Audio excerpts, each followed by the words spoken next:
अरे मम्मी जी, क्या हुआ? आप इतनी घबराई हुई क्यों हैं? हाँ मम्मी जी, आपके फेस में तो पसीना भी आ रहा है। आपकी तबीयत तो ठीक है ना? चलिए हॉस्पिटल चलते हैं। बताइए ना, क्या हुआ? वो वो मेरी अलमारी क्या अलमारी माँ जी? मेरी अलमारी में से पूरे 50,000 रुपये गायब हैं। क्या? 50,000 रुपए? हाँ, कल तक तो वहीं थे। आज मुझे कुछ पैसों की ज़रूरत थी तो मैं अलमारी से पैसे निकालने गई, देखा पैसे नहीं हैं। लेकिन माँ जी, ऐसा कैसे हो सकता है? हम दोनों तो कितने दिनों से घर पर ही हैं और घर पर कोई आया भी नहीं, तो चोरी कैसे हो सकती है? मुझे लगता है किसी घर के आदमी ने ही पैसे निकाले हैं। 1 मिनट, ये इतनी महंगी घड़ी ये कब ली तुमने? ओह, ये तो मैंने ऑनलाइन मंगाई थी, आज ही आई है। बहुत महंगी होगी ना? हाँ, वो ओरिजिनल ब्रांड है ना, इसलिए महंगी है। कुछ समझे आप माँ जी? क्या समझे तुम दोनों? ये क्या बातें कर रहे हो? मेरी तो कुछ समझ में नहीं आ रहा। कोई बात नहीं, मैं समझाती हूँ। आपकी अलमीरा से पैसे गायब होना और इतनी महंगी घड़ी इसके हाथ में, ये इत्तेफाक नहीं हो सकता। दाल में कुछ तो काला है। ये क्या बकवास कर रही हो तुम? मतलब तुम मेरे पे चोरी का इल्जाम लगा रही हो? देखा मम्मी जी, चोर की दाढ़ी में तिनका। आखिर इसने खुद कबूल कर लिया ना कि चोरी इसने की है। वैसे भी बहुत फालतू खर्चे करती है, सेविंग के नाम पे इसे कुछ नहीं आता। बेफिजूल के खर्चे करा लो, पैसों की कोई कदर नहीं है इसे। तुम्हें नहीं लगता तुम कुछ ज्यादा बोल रही हो? मम्मी जी, ये झूठ बोल रही है, ऐसा कुछ भी नहीं है, मैंने चोरी नहीं की है। चुप, एकदम चुप। कौन झूठ बोल रहा है और कौन सच बोल रहा है ना, वो तो मुझे तुम्हारे हाथ में बंधी हुई इस महंगी घड़ी से ही पता चल रहा है। अरे पहले भी मेरी अलमारी से बहुत बार पैसे निकले। मैं सोचती थी शायद मुझे ही गिनने में गलती लगी है। कई बार मैं सोचती थी कि शायद इन लोगों को पैसे चाहिए होंगे, इन्होंने लिए होंगे तो ये सामने से आके बता देंगी। लेकिन तुम इतनी गिरी हुई हरकत करोगी ये मैंने कभी सोचा भी नहीं था। लेकिन मम्मी जी, आप मेरी बात तो सुनिए। बस, तुम बहुत बोल चुकी और मैं बहुत सुन चुकी। गलती सारी मेरी है, जो मैंने तुम्हें अपनी बेटी से भी ज्यादा प्यार किया और उसी प्यार में भरोसा करके अपनी अलमारी में ताला तक नहीं लगाया। मुझे क्या पता था कि मैं अपनी इस हरकत का भुगतान इस तरह से करूंगी। लेकिन माँ जी, मैं अच्छी खासी जॉब करती हूँ, मेरी अच्छी खासी सैलरी है, और ये घड़ी तो मैंने अपनी सेविंग से ली है। मैं चोरी क्यों करूँगी? क्योंकि तुम्हारे खर्चे कम नहीं हो रहे ना। पैसों में आग लगाना तुम्हें बहुत अच्छे से आता है। शौक मौज में कमी हो गई होगी तो सोचा चुरा लेती हूँ, किसी को क्या ही पता चलेगा। इस घर में सबसे ज्यादा खर्चे तुम करती हो और तुम मेरे पे चोरी का इल्जाम लगा रही हो। मम्मी जी, मुझे तो लगता है चोरी इसने की है। खबरदार, अगर मुझ पे ऐसे घिनौने इल्जाम लगाए तो अपनी जरूरत के पैसे मैं अपने पति से ले लेती हूँ। मुझे तुम्हारी तरह चोरी करने की जरूरत नहीं है। क्या क्या कहा तुमने? मैं चोरी करती हूँ? अपनी हरकत देखी है तुमने कभी? बस बहुत हो गया। देखो बहू, तुम ऐसे तो सच्चाई बताने से रही ना। आने दो मेरे बेटे को, शाम को मैं उसी से बात करती हूँ, क्योंकि उसी ने तुम्हें सर पे चढ़ाया हुआ है।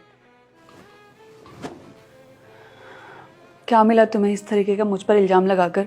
देखो, ये बात तुम भी बहुत अच्छे से जानती हो और मैं भी बहुत अच्छे से जानती हूँ। इस घर में जितनी चोरी हुई ना, वो सारी चोरी तुमने की है। बस तुम हमेशा मौका ढूंढती थी मम्मी के सोने का या उनके घर से बाहर जाने का, और मैं हमेशा चुप रहती थी ताकि घर में कोई लड़ाई या कलेश ना हो। लेकिन तुम हो कि तुम्हारी ये गलती तो बढ़ते जा रही है। ओह, तो तुम्हें पता चल ही गया।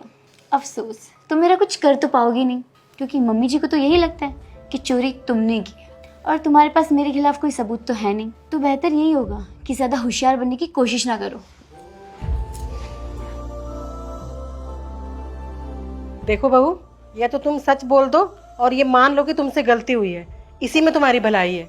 नहीं तो मैं तुम्हारे मायके वालों को फोन करके बोल दूंगी कि अपनी बेटी को आकर हमेशा हमेशा के लिए लेकर जाएं। नहीं मम्मी जी, मैंने कोई चोरी नहीं की है, बल्कि चोरी तो इसने की है। हे भगवान, क्या जमाना आ गया है। एक तो गलती करो, फिर बेकसूर पे इल्जाम लगाओ। फिर से झूठ। अरे क्यों उस बेचारी को इस मामले में घसीट रही हो? मम्मी जी, आपको यकीन नहीं हो रहा ना मेरी बातों पर? रुको, मैं आपको कुछ दिखाती हूँ। ये देखिए।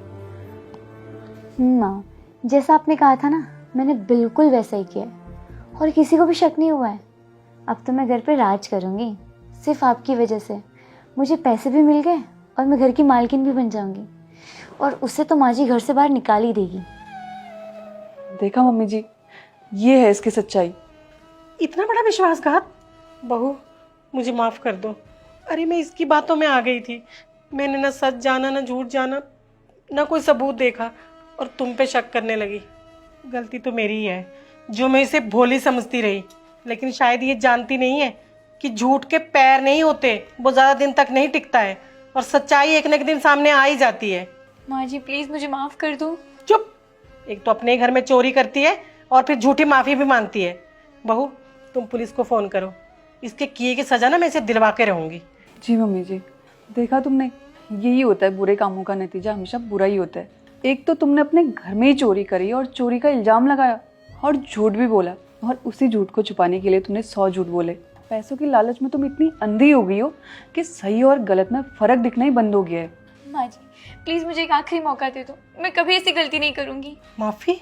अरे तुमने छोटी मोटी गलती नहीं की है, तुमने गुनाह किया है। हम सबके भरोसे को तोड़ा है तुमने, और तुम्हारी इस गलती की सजा ना तुम्हें पुलिस देगी।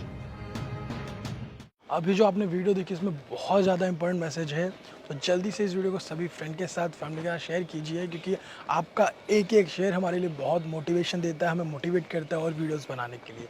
और साथ ही आप लोग कमेंट करके बताइए कि इस वीडियो का सही मॉडल क्या होना चाहिए। जल्दी से कमेंट कीजिए, मैं आप लोग कमेंट का वेट कर रहा हूँ। और अगर आप लोग सुझाव देना चाहते हैं तो मुझे इंस्टाग्राम पे या कमेंट में सुझाव दे सकते हैं कि क्या क्या चेंजेस चाहिए, तो आप जल्दी से कमेंट भी कीजिए। और अगर आप लोग ये भी चाहते हैं कि आपकी स्टोरी हमारी वीडियोस में आए, तो आप लोग अपनी स्टोरी मुझे इंस्टाग्राम पे भेज सकते हैं अच्छे से मैसेज के साथ, मॉरल के साथ। तो जल्दी से आप अपनी स्टोरी भेजिए, मैं आपकी स्टोरी का वेट कर रहा हूँ। और हमारे यूट्यूब चैनल को सब्सक्राइब कीजिए, हमारे फेसबुक को फॉलो कीजिए। हमेशा से मुस्कुराते रहिए, इस वीडियो को जल्दी से शेयर कीजिए, मुस्कुराते रहिए, खुश रहिए। Thank you.